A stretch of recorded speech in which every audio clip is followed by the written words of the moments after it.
Part 4. You will hear a professor of philosophy giving a talk on the ancient philosophy of Stoicism. First, you have some time to look at questions 31 to 40.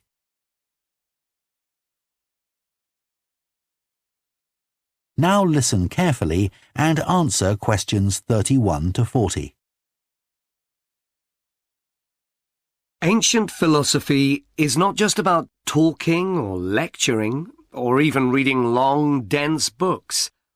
In fact, it is something people have used throughout history to solve their problems and to achieve their greatest triumphs.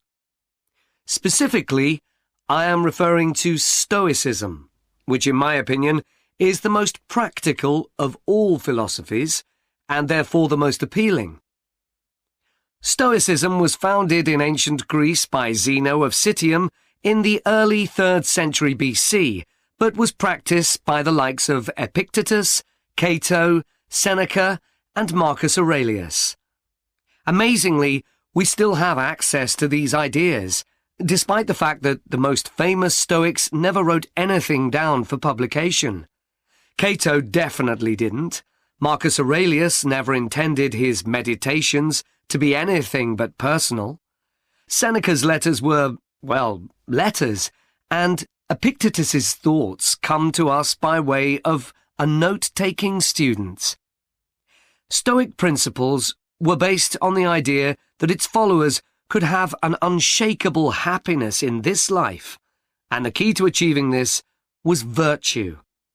The road to virtue, in turn, lay in understanding that destructive emotions like anger and jealousy are under our conscious control.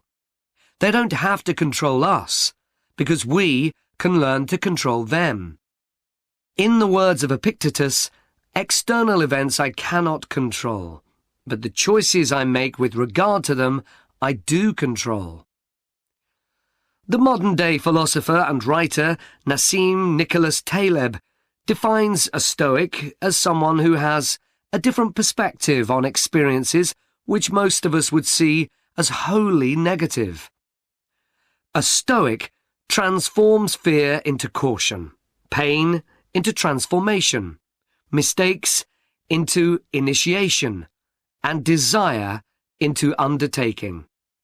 Using this definition as a model, we can see that throughout the centuries, Stoicism has been practiced in more recent history by kings, presidents, artists, writers, and entrepreneurs.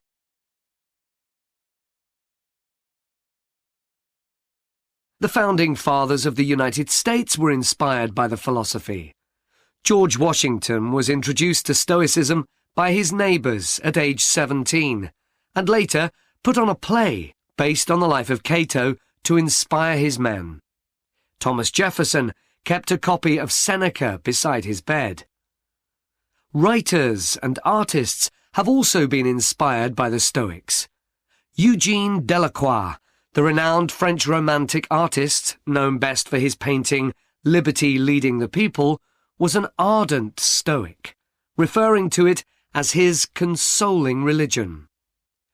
The economist Adam Smith's theories on capitalism were significantly influenced by the Stoicism that he studied as a schoolboy, under a teacher who had translated Marcus Aurelius's works. Today's political leaders are no different, with many finding their inspiration from the ancient texts.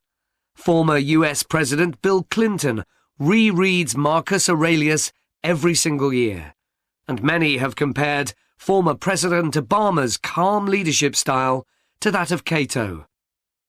Wen Jiabao, the former Prime Minister of China, claims that Meditations is one of 2 books he travels with, and that he has read it more than 100 times over the course of his life. Stoicism had a profound influence on Albert Ellis, who invented cognitive behavior therapy, which is used to help people manage their problems by changing the way that they think and behave. It's most commonly used to treat depression. The idea is that we can take control of our lives by challenging the irrational beliefs that create our faulty thinking, symptoms, and behaviours by using logic instead. Stoicism has also become popular in the world of business. Stoic principles can build the resilience and state of mind required to overcome setbacks, because Stoics teach turning obstacles into opportunity. A lesson every business entrepreneur needs to learn.